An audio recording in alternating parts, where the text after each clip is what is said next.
dito, kakagising ko lang, tapos magsasayang na ako dyan. Tapos dito naman nag-aalmusal na ako. Long awkward. Tapos dito naglalaba kasi Friday ngayon. Ay, yan. Tapos dito syempre kumain na rin ako.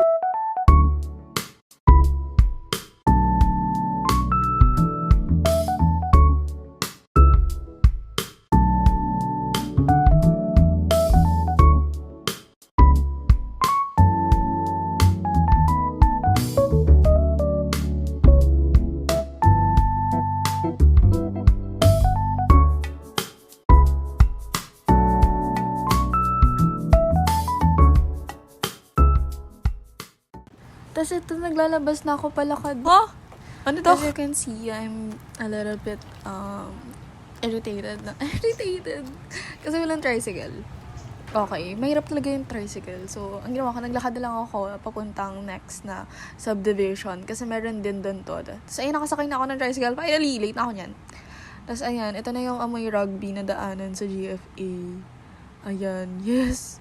Finally, nakarating din ako. Pero I think late na ako nito. Like, mga 11:45 na to. Ayan. Bye po!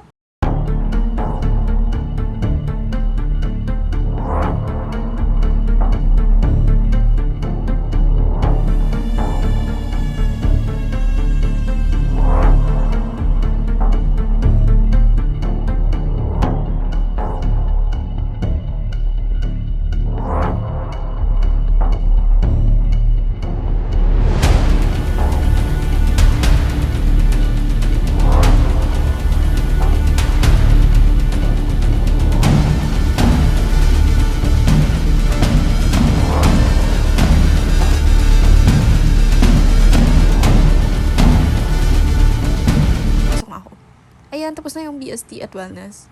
Thank you, Lord. Ayan, palabas na ako. Palabas na kami. Palabas na kami ng kaibigan ko. May kasama akong tomboy. Tapos, ayan, lalakad. Papunta kami ng I Love Milk Tea kasi meron kami gagawin CLA. Ayan. Kuha kami ng Dias. Tapos dito, pumunta ako sa K-Noodles kasi pumasok yung ex ko sa I Love Milk Tea and I can't bear to be with her. Tapos, ayan, pumunta kami sa bahay ng influencer naming kaibigan, si Kimiana. So, ayan.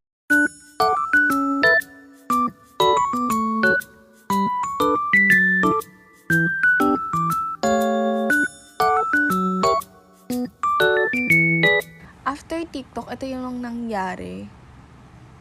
Ano nangyari? Wala, nag-caroling lang kami. Tapos,